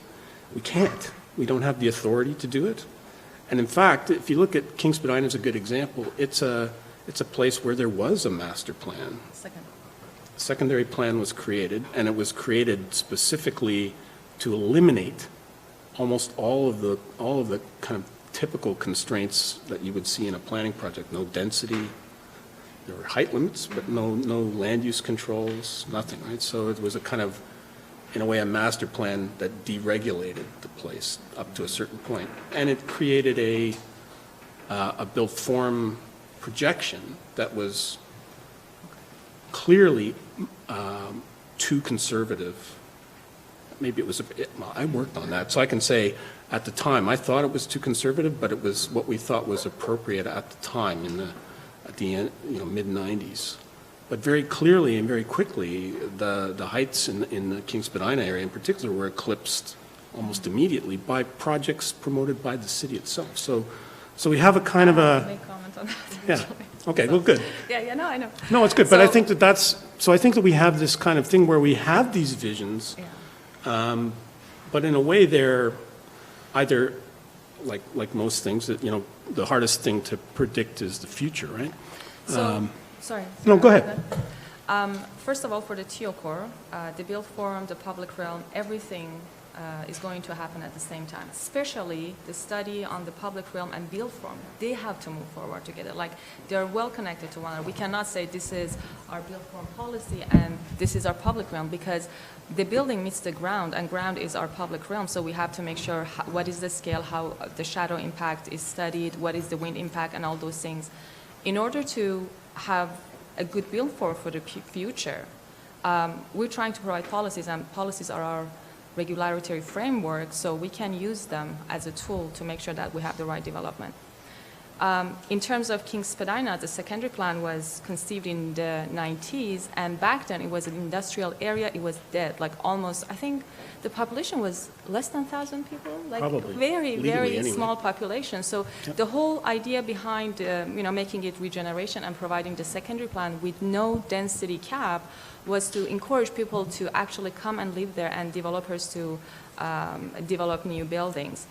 The compelling point in that area, when all of a sudden the tower boom started, was TIFF Lightbox, which is a great place and idea. Nobody has any objection with that. But it's very interesting. It's a trend in Toronto. Once a building goes high, the next one goes higher. And that's why, yes, and that's why we have a very hard job at the City of Toronto, because we have to convince the applicant why they shouldn't go higher, and they don't buy our words, because we know the next one will be 5 stories more, the next one will be 10 stories more, and again, we're facing this broken cycle of not having enough infrastructure, and then we have the OMB body. If we refuse it, it may be approved there. So I think it's a collection of reasons why things happen the way they are happening, and we provide, different visions and tools to make sure that we still can have the growth, but in such a way that at the same time we can upgrade the infrastructure. For the secondary plan, and I agree with Mark, all of a sudden things changed.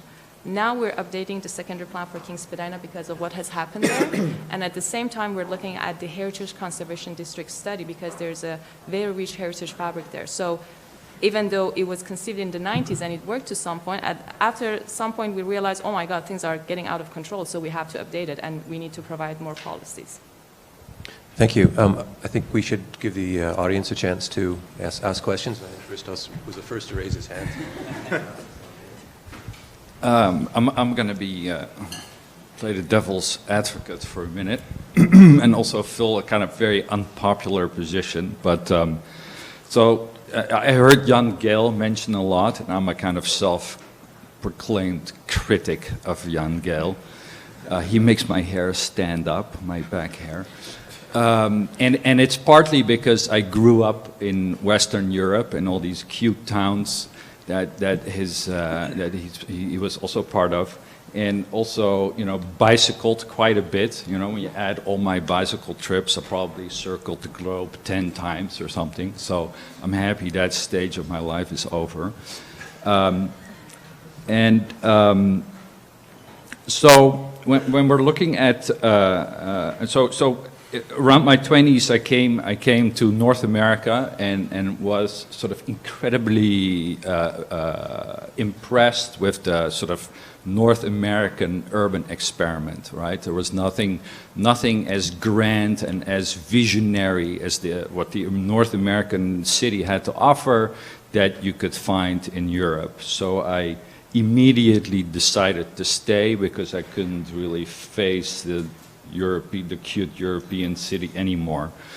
So by that I have to say that the North American city has something going for it. I'm not sure exactly what it is, but that we can perhaps discuss that.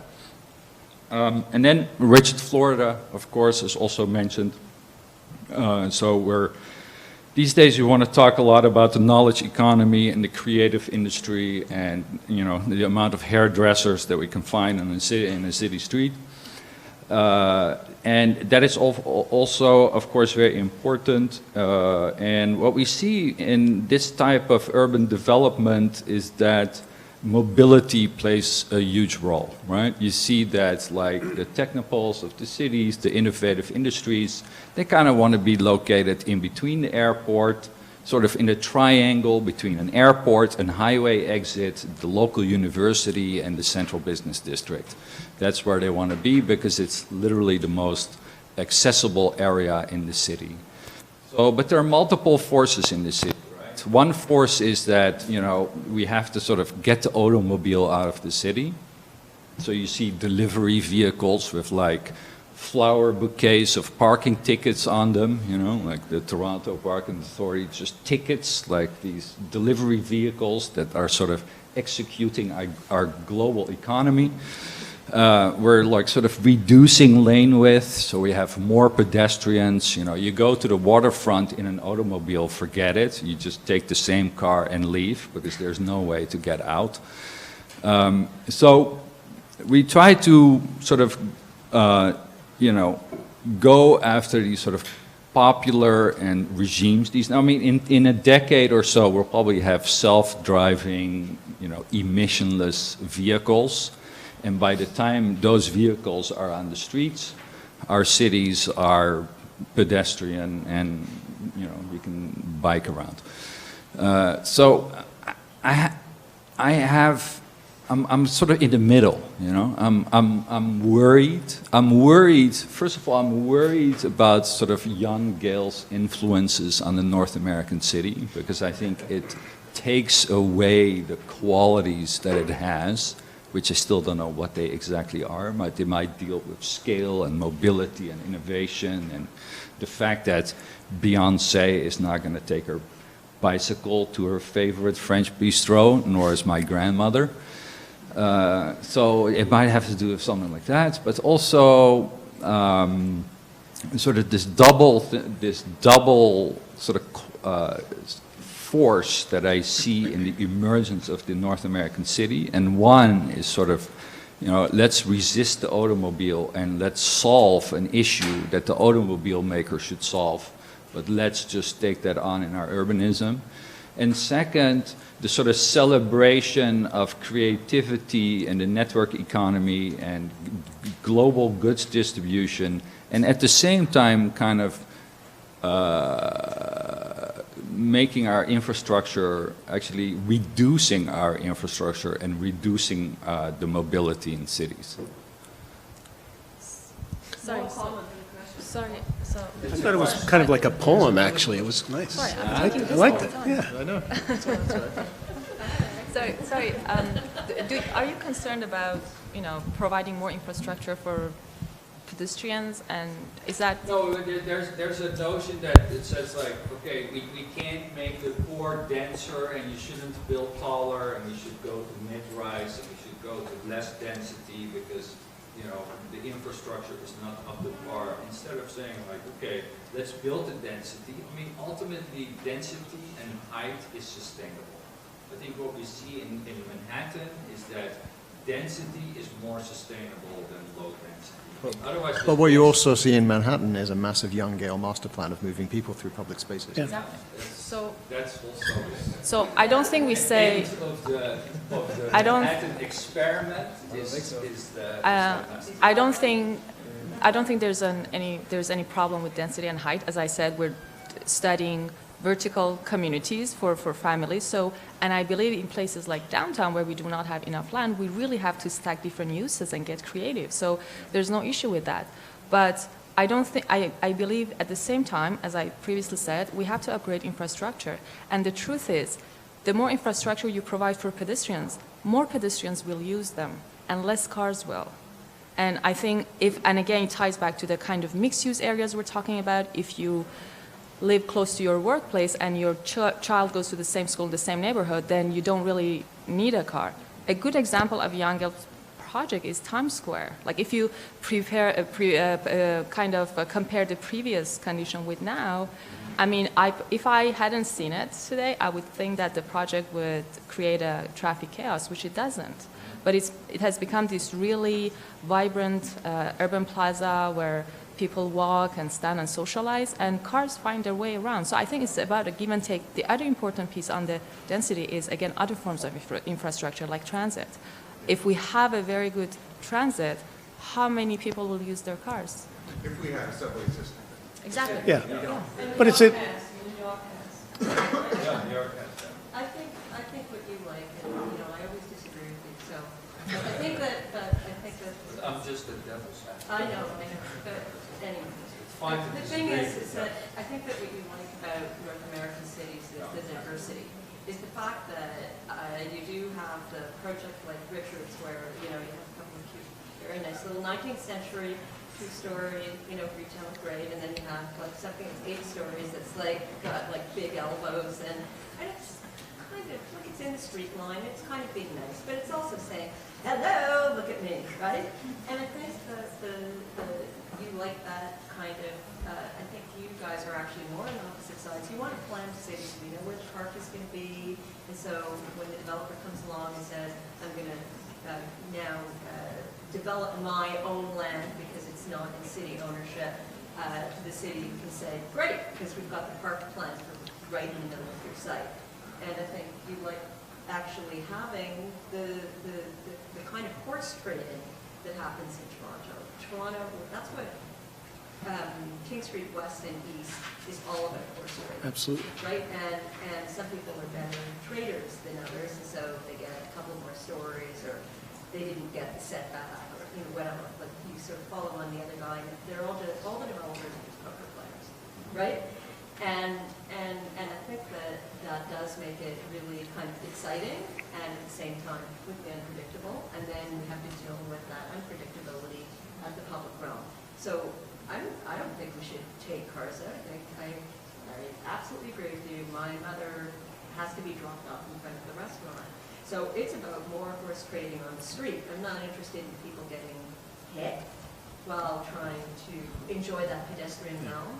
It's about diversity and accommodating cars and bikes. Exactly, and I don't think we should take away cars. And I remember I showed a slide about complete streets, and complete street means providing the option of different modes of transportation. But given the 20-minute right-of-ways that we mostly have in Toronto, we have to prioritize and say this is more pedestrian-oriented, this is more car-oriented, this is more transit-oriented. And where are the cars? So when we're trying to reduce Yonge Street, not to reduce traffic, it was actually to reduce parking. It's the same amount of traffic. Yeah. But if you reduce parking, everything slows down, and you put that parking into those new dense buildings that you're building.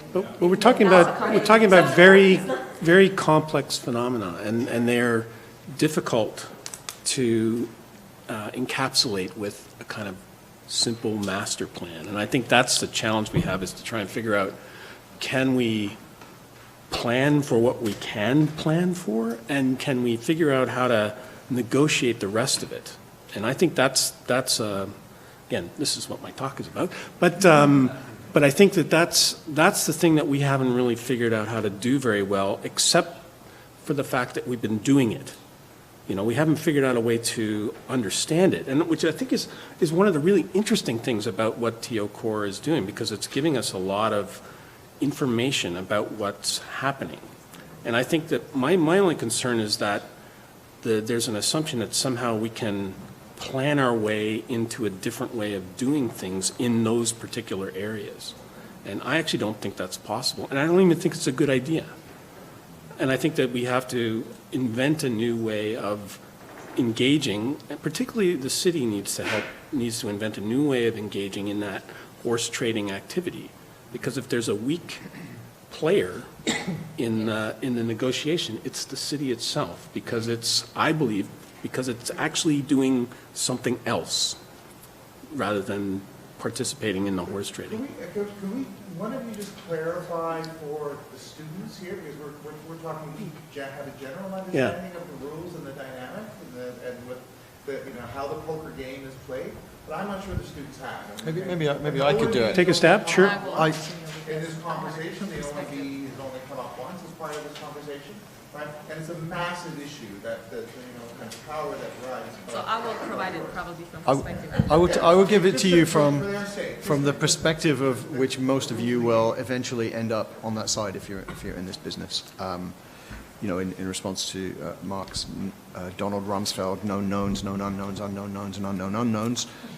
We act as a consultant for a developer in this scenario. The developer would like to make an application.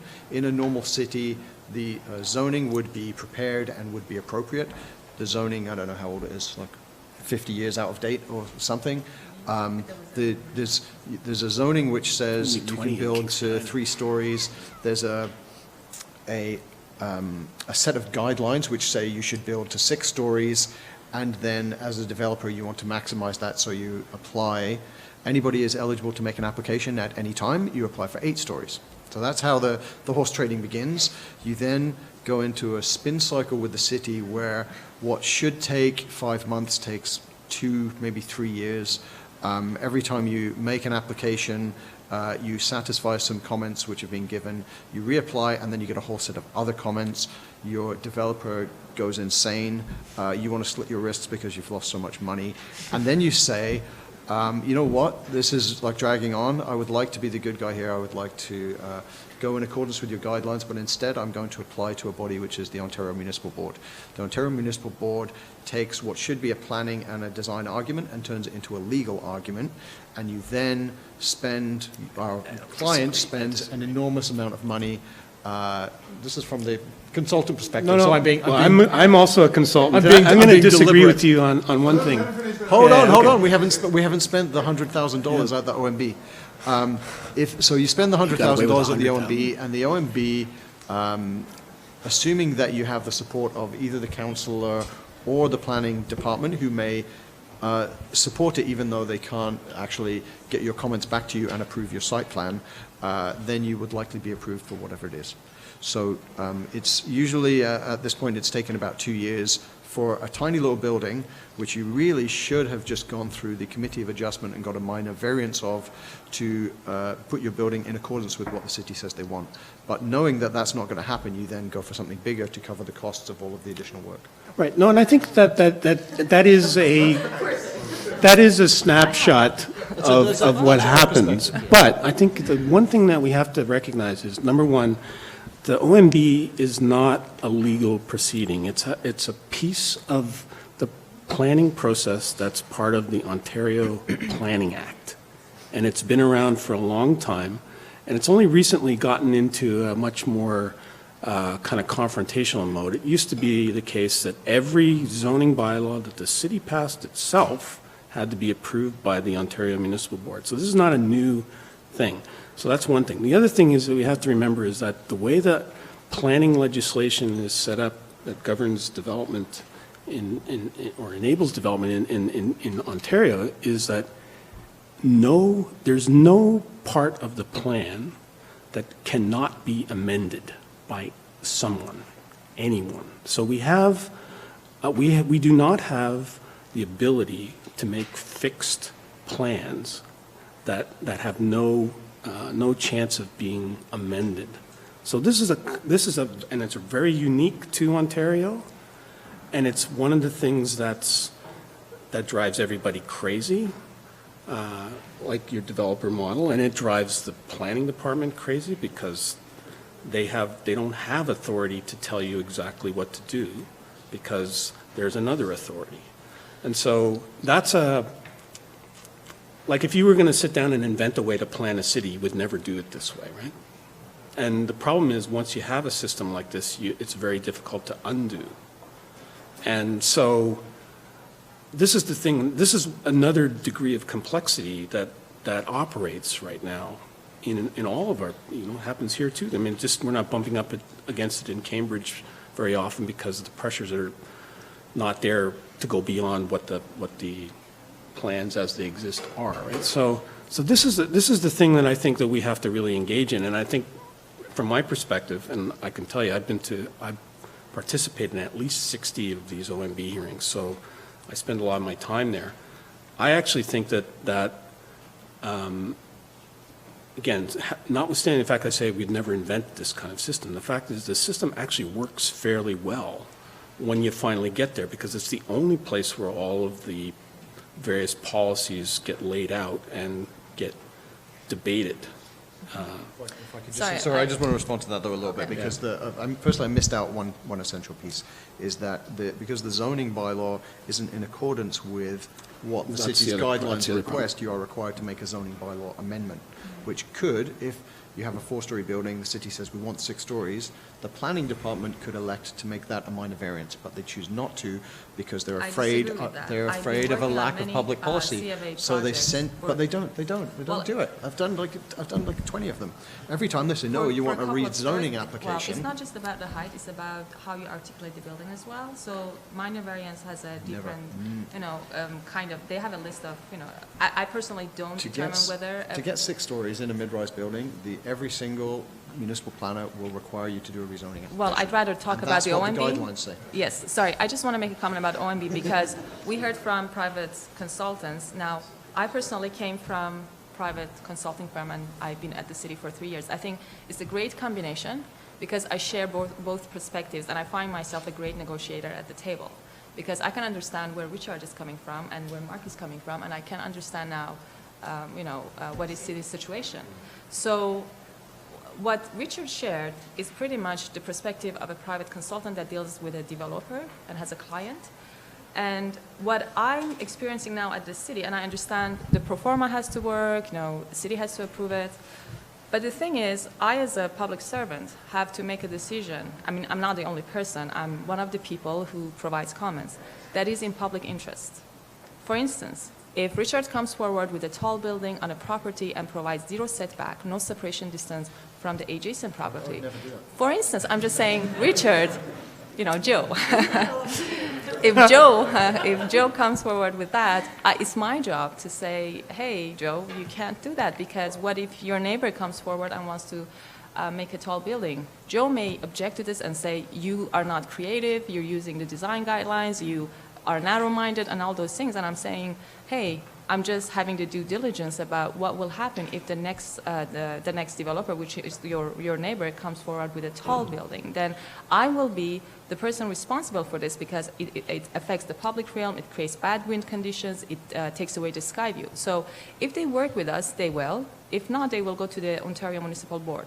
The problem at the board is the person, and respectfully I'm saying this, many of the judges don't have an architecture or planning background. And they're actually, none of them do. Well, actually none of them do. There's a few planners. But what they do, they actually look at the official plan. They actually evaluate the project going through the only policies and textbooks that people may have different interpretation from. For instance, when they ask me, what is your measurement for sky view? I cannot give them a number.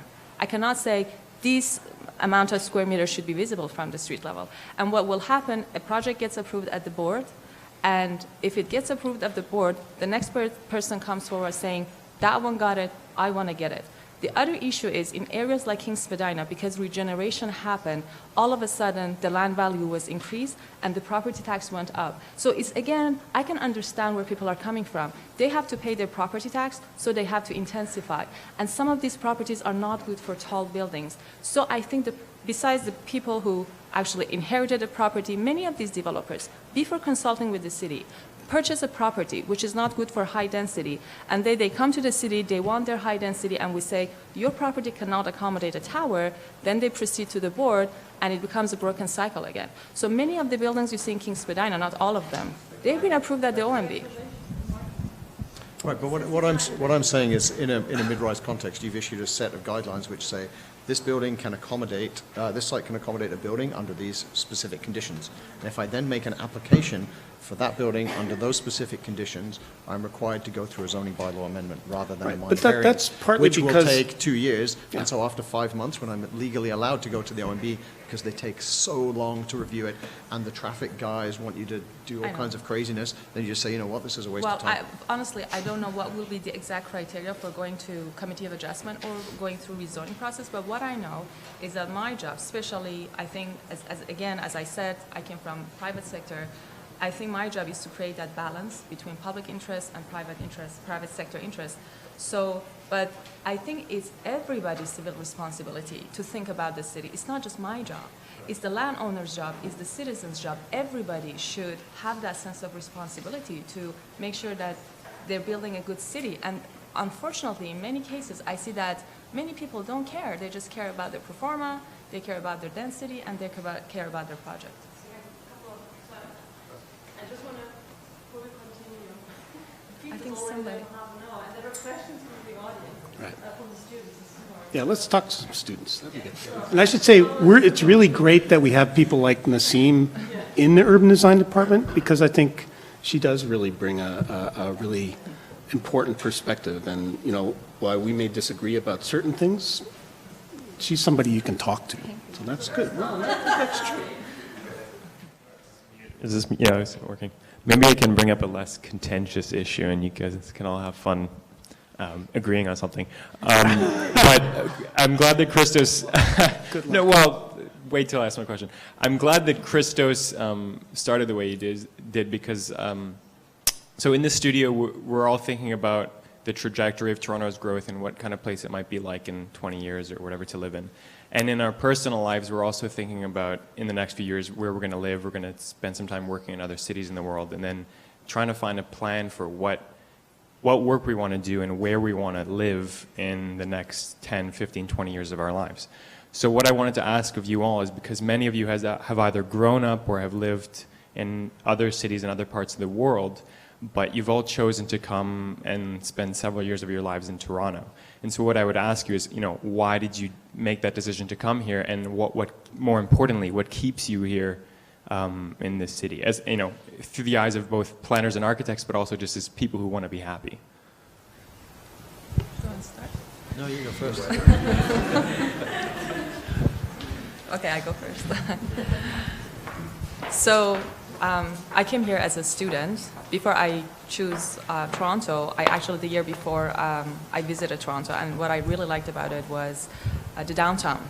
And I went to U of T, and obviously I wanted to apply for a specific program, so that I think doesn't have much to do with why I chose Toronto at the beginning, but I have a reason to give you why I actually chose to stay in downtown Toronto.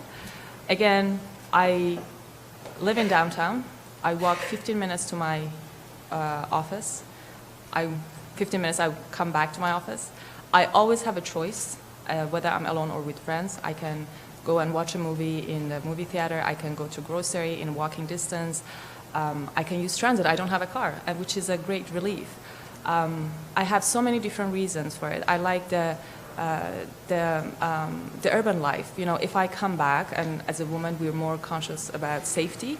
If it's late, I comfortably walk on the street because we have eyes on the street, we have retail, we have restaurants, and it makes my life much easier and healthier, I believe. So I even do grocery shopping, as I walk to the grocery store. So I think collectively it gives me many options and makes my life easier. And it's even economic-wise, it's better for me because I'm saving some money instead of having car and having insurance. So I think there's a collection of reasons why I chose to stay in downtown. And these are, some of my reasons. Yeah, I'll take a stab. I've been living in Toronto. I was just trying to do the math because I'm old, so I have to think about these things. But I think I've been living in Toronto for pretty close to 40 years. I'm not originally from Toronto. I'm from the U.S. and also from the suburbs in southern Ontario as well. So I found my way to Toronto on a co-op work term from the University of Waterloo, and I think like Nasim, I was kind of amazed at the fact that that the city was actually a place that you could live in as well as just visit from the suburbs, which was my experience of Toronto prior to that. And one thing leads to another, and you end up discovering that you have a family and all kinds of things going on in Toronto. And Toronto is a great place to bring up a family, partly because you can have that sort of dense urban experience, and you can also have a quasi-suburban experience, cheek by jowl with that thing. So I live in a single-family house in the High Park, and I have a subway at the end of my street. So it's kind of like this, as I say to people, it's something that should probably be illegal. Right? It's not, but that's the nature of Toronto, is that it's actually this weird kind of amalgam of, metropolitan kind of activity and vaguely suburban territory that's kind of unique, in the world. I don't know too many places that have that. Maybe LA, except and the suburban stuff is more dispersed. So for me, that's what keeps me there. I have to say I'm at the stage in my life now where I'm thinking I'd like to get rid of my car. Even though it's very handy to drive up to Cambridge with. Or I'd like to stop using it as much at least. And I think that there are ways that Toronto offers options for that. So I guess that's kind of why I'm staying. But the flip side of it is, unlike Crystal's, when I think about where I want to spend my time when I'm not working, I like to go somewhere else that's not one of those two kind of places in a way. I like to go, some of you know me, I spend a lot of time in Italy, and I like that better than where I live. So I'm not quite sure what I'm supposed to make out of that. But anyway.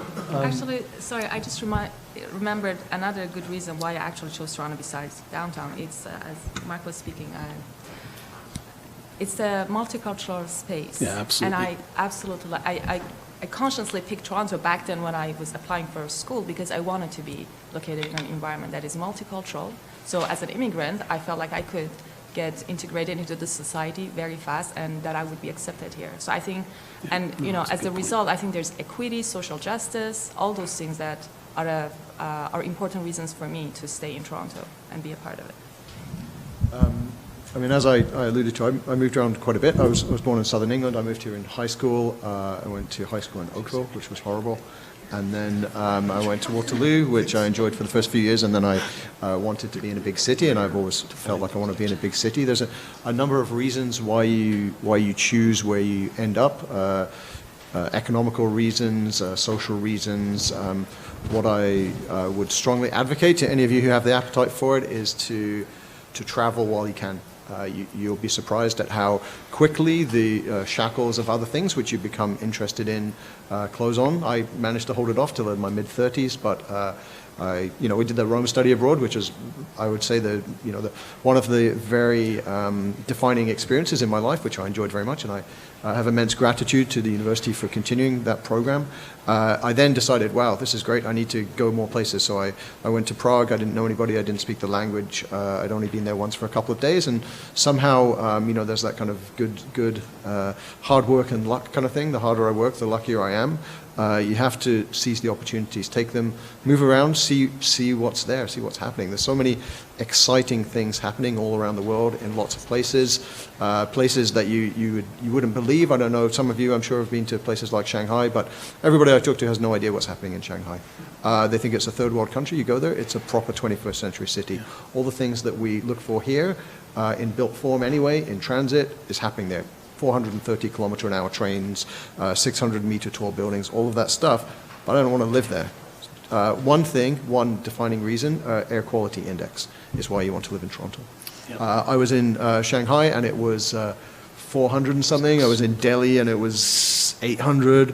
Toronto was 3 and had the highest it had ever got to was 48 or something like that. So it's clean, it's safe, and it's actually, you know, in a funny way, since I've been back here the past 15 years, it's now the 4th biggest city in North America after Mexico City, Los Angeles, New York, and Toronto, which is amazing because it has a lot of the amenities of that. You can fly to Shanghai in 13 and a half hours. You can direct flights to Delhi. You can fly to London in 7 hours. It's very well connected. But it has a very family possible kind of opportunity, which a city like London doesn't have unless you've got a lot of money, which none of you will have. I think Toronto, even it's a great city in terms of quality of life, and reports have shown that. And I love living in it. But again, this is my personal opinion. It has nothing to do with where I work. I'm saying this as a citizen and as a designer, that I believe that we need to get a bit bold in Toronto. I think bold, like we need to be more courageous in making the change. And sometimes we're very much constrained by many standards, safety issues. And for instance, in Europe, you see that kind of boldness. I think we need that. Like I always say, Toronto is lacking spice. So experimentation. Exactly. Those are perfect experimentation I've seen in Europe that I would love to see in Toronto. Yeah. So Alan, do you think you can hold back until the afternoon panel? Because I received a message that the pizza is getting extremely cold. All right, now we know where our priorities are. And maybe just get some final comments. Crystal's great. Hey, woo! She didn't mention pizza. Yeah, that's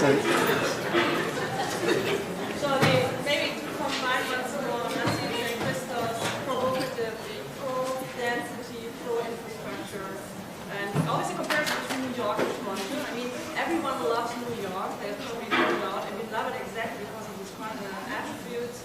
But New York also made at some point this decision to have Manhattan, for example, the Central Park. And this Central Park absorbs a lot of kids, a lot of quality. There's an incredible infrastructure set in place. Subway comes every 3 seconds and you can actually access these places. On King Street, you're waiting every morning 3 streetcars until your parking spot to actually get into the street. So yes, for density, but all the infrastructure is a There's a study for King streetcar, streetcar, and they want to upgrade it. On a side note, I'm glad you mentioned Central Park in New York. It actually shows the importance of having a vision ahead of time. And I think that's what we're lacking. Central Park was planned at a time that they didn't have this much density. But since they planned for it, now look where it is located. It has so much density in the surrounding area and people use it all the time.